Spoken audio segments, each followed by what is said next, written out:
So you've decided that it's time to upgrade to a landed property, and now you're wondering, how do I choose a landed property? Every single one is different. It's not like condominiums where we have a kind of like a floor plate. We know the floor plans, we know the stack, we know the facing. It's just a difference in terms of the level that we're choosing. Well, in landed homes, I've helped many of my other buyers help to establish the decision making behind why they should choose one over another. And while even though every single landed home is different and unique, there are key factors that we can fall back on as criteria to help us make a good decision. I'm Sarah X Miracle, realtor, content creator, and mama of 4, and I help other families like myself who have a lot of children or less be able to make good decisions with their property portfolios, because we want to always optimize them to make sure that real estate is serving the purpose of our family and making sure that we have both the legacy but also the livability that we want in this lifetime. So just an overview of what we're going to be covering. We have 3 big key frameworks of how we're going to be choosing landed properties today. The first one is quality, which means that could be anywhere from the size of the land to the built up to the quality of the view and also the airiness of the property, the facing. The second thing being pricing. How do we judge whether this is a good pricing or value pricing? So we're going to be looking at both land PSF as well as built up PSF, and also looking at what it means for minimum closing versus asking prices. And finally, we're going to talk about exit strategy, because there's no point just buying something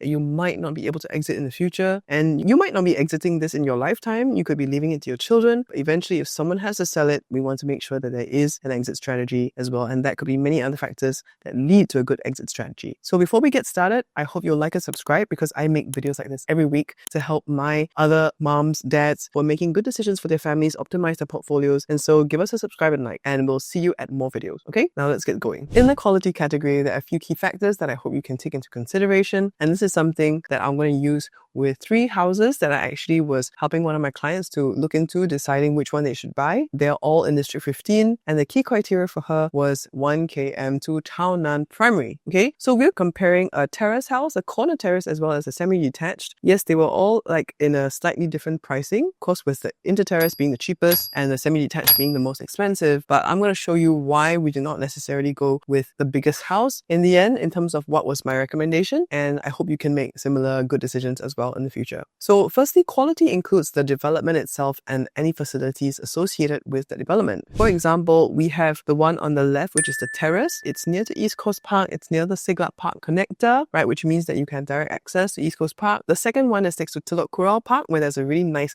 playground, and there's also a park connector that also goes down, even though it's slightly further away, but it also does go down to East Coast Park. And the last one, it is a drive to East Coast Park. So there's no park connector. You would have to drive if you want to go to East Coast Park. Okay, so just ranking out of these 3, I would say that the semi-detached on the right, it has the lowest ranking for me. Now let's look at the layout. So layout is something that in terms of quality, you can change it, right, with renovation. But if you have a good layout or number of rooms, you're going to be saving a lot of money in renovation, because the structure is already there. So for the inter-terrace, it's only 2 stories. It has 3 bedrooms, which were fairly large, right? Because they actually maximize the plot. So in terraces, you don't have setbacks and things like that. You can actually maximize the plots a lot more compared to like semi-detached and corner terraces. You have more setback spaces, and they also had a maid's room. The second one, which was the corner terrace, now they built it to a 3-story, and there were 6 bedrooms and 6 bathrooms plus a helper's room. And the last one was a 2.5-story semi-detached. There were 3 bedrooms plus an attic, and then a helper's room. If you look at the built-up, which is related to the layout, you can see that the built-up space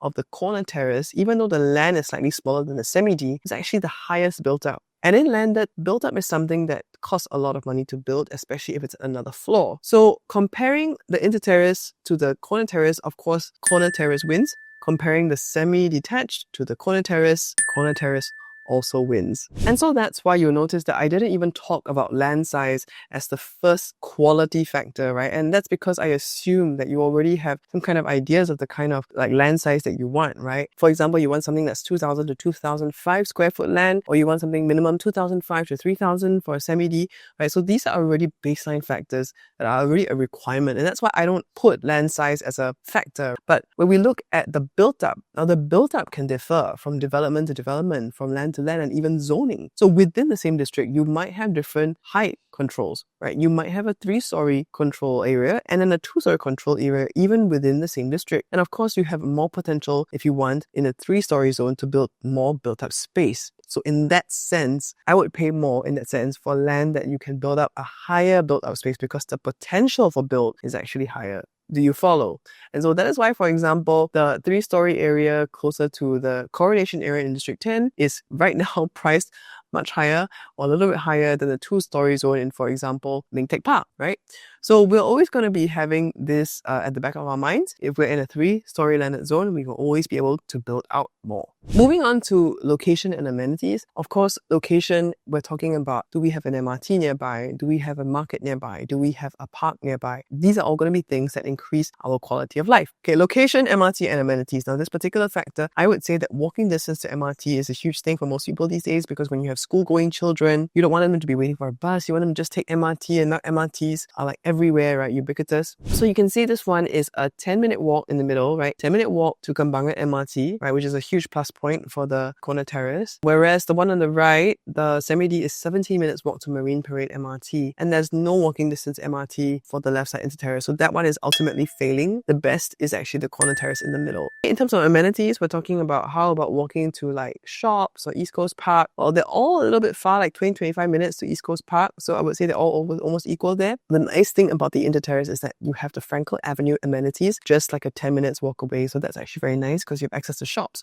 So if you're the kind of person who likes shops, but you don't need the MRT, then maybe you want to prioritize this, right? Instead of the other two, which don't really have shops nearby, but are a bit more walking distance towards the East Coast side, and even, for example, 10 minutes walk to an MRT station. And of course, the last couple of things to take into consideration of the quality of the development is really your natural light and your views. Of course, facing notwithstanding, because different people have different facing requirements. Some people have feng shui requirements that they want only south facing, some people only want north facing, etc. So not taking into consideration facing, because facing is very subjective for what we want, but the views and the light that you get in the house are things that you can't change, right? So for example, I know an owner, their house is looking out into the view of an open field that's owned by a church, and it's really nice because this church is unlikely going to redevelop that area into a higher building or more intensified, building space. So they have this semi-permanent view of an open field right in front of them. And same thing, like I sold 40 Mount Sinai Drive last year, and that was along like a thoroughfare, but behind there's Mount Sinai View, and Mount Sinai View has a view of this like green small park. Right? So that's pretty priceless because you can't change your view. And I'm also selling to Jalan Jelita, and the back of the house is facing the rail corridor, which again, greenery views, right? Instead of seeing the back of your neighbor's house. Again, something you can't change. So if you're in a landed house, most likely you're going to be quite landlocked, and that's quite common. So it's not like you don't want to buy that kind of house, because most landed houses are locked, right? You have a neighbor behind, neighbor side and inside. But if you can find a plot like the one that we have with Jalan Jelita with a greenery view at the back or in front, that is priceless, and you should consider making it a priority. So for this particular set, we have the Semi-D facing a condo, not always ideal. And then we also have the Condo Terrace that's facing towards a park view, which is really nice. And then the left side, we have the Inter-Terrace, which has a standard facing towards another landed house. So in terms of facing, I would say unblocked park view from the bedroom will be the best. Facing landed house is the norm. Facing condo is probably a big no-no for me. Like, no. Why do I want to move into a landed house and then see a condo when I get out every day? All right.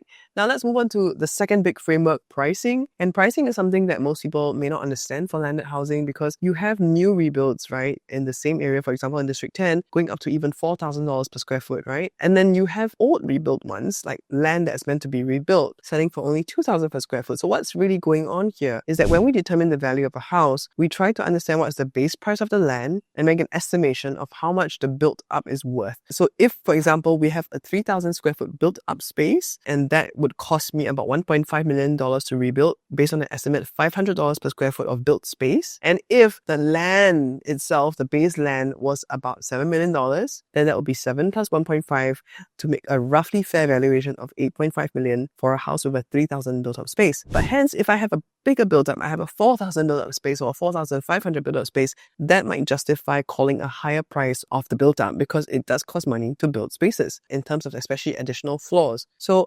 pricing sometimes can be very untransparent in landed houses these days, and it is important for you to consult a professional, especially if you don't know what the base land price should be, because you don't know how to access transactions. We don't know what's really going on the latest transactions in the neighborhood, even some that might not even be in the caveats yet. So for me right now, that's how I help my clients to make better judgments, because we as neighborhood experts, like I specialize in the Mount Sinai area, know what's going on in the neighborhood. We know what's going on with some of the other listings, and we can advise on what is a valuable or rather a fair land price, and therefore what is a good value for your home with also an existing structure, right? So I'd be happy to chat with you if you're looking to sell, but if you're looking to buy, that's on the flip side of that, I'm on your side, okay? And before we move on to the next aspect of our framework, which is the exit, I also want to share with you what listing versus closing prices mean and how that actually shows a potential motivation of a seller and how you can consider that in mind. So for example, we had these listing prices. We had listed at 5.68, wants to close at 5.3. We had listed at 5.5, wants to close at 5. We had listed at 4.95, want to close at 4.8. So you can see that the closing price per square foot for land was $3,000 for the terrace and only about $2,100 for the semi-D or the corner terrace. Now here's the kicker. I feel like the most motivated one was the guy in the middle because he also had the cheapest per square foot for the built-up space. So if you look at the built-up space, the maximum per built-up space of because he had 3,800 square feet of built-up space, would only have been $1,447 per built square foot. All right. So he had, I would say, the best value market offering, and even at the highest point, right, his max per square foot built up, that was still lower than the low end of the per square foot built up of the closing price of what the semi-D wanted. So I guess you can see like how serious sellers are. Also look at how relative to the market and relative to their per square foot, like is their pricing reasonable, right? Is their pricing showing you that they're motivated to sell? So from there you can see, is the pricing making sense? Are they motivated to sell compared to, let's say, if they're asking, for example, in the terrace, they're asking really, really high at $2,250 based on the listing price per square foot built. Now that's really pretty high for just built up space alone. So moving on to exit strategy, I just want to share with you a thought that like you might not stay in this house forever. And even though a lot of people say like, yeah, this is going to be my forever home, this landed thing, I've come across so many owners who say, yeah, we thought this was going to be our landed home and now we have to sell. And when you sell, it will help to have a few of these exit strategies in mind, right? Number one, are you near a good school? I know this is so typical, but it's really true in Singapore. Parents move all over the country just for good schools. So being near a good school within 1 kilometer is a real thing. I would encourage you to try to have one. And in our case, all three, because the criteria was Tana, all three actually fit that criteria. And then we have a question, right? Is there going to be transformation in this area that will benefit the residents? So in the case of all three properties, I mean, there's going to be a new TEL line. And of course, like it's definitely going to help most of District 15. But for example, the one that's closer to Kembangan, it's not going to help that much because it's already Kembangan, right? So that's one of those things. But then we also want to look at the supply and demand factor. So not just good schools, not just like transformation, but supply and demand. Are there, for example, similar units in the market? Or do you see that there will be something similar in the market? For example, the semi-D. It is a particular format with a good facing, but the build is not optimized. Is such a unit common or uncommon in the market? The truth is that it is common to have the standard 2.5 semi-D, which didn't optimize the 3.5 story zoning, right? Because we actually had 3 story zoning, but they only built 2.5. So it is actually very common to find houses like that. On the flip side, we have terraces, and terraces tend to be in a higher supply than your semi-Ds and corner terraces because there's just more numbers of them. So again, high supply. And also this doesn't have the optimized attic. So it will require eventually a rebuild on, again, houses like that are in more supply than not. And the last one, the corner terrace in the middle. Now, that one has a really good built up because it has 6 bedrooms. We are talking about 3,800 square foot minimum built up, which is very, very rare. And there's a low supply of units like that on the market. It's quite likely that this can be selling for at least $6 million, even more in the next property cycle in 3 years' time. And finally, do we know our target audience? Do we know who eventually might want to buy our houses? So, I mean, of course, you have the Townan families who want to stay in Townan. You have District 15 lovers, and you have people who really enjoy the East. And so there are specific groups of people, but of course, some, for example, might prefer the Siglap area. Some are not so happy with Teluk Kurau. They find it's a bit too messy because there's some condos there. There's a hostel there as well, which is part of the green patch facing it. So that's one of the downside of the Teluk Kurau corner terrace patch that we're talking about. But in any case, our target audience will still be generally Townan families. And it's very clear that we have a clear target audience that's looking to buy there. Okay? So all in all, I hope this gives you an idea of the quality, the pricing, and the exit strategy that we need to look at when we're buying landed homes. And if this has helped you at all, I hope you'll like and subscribe because I share videos like this every week to help families like you to make better decisions about your real estate. Without further ado, I'll see you next week. I'm Sarah X Miracle.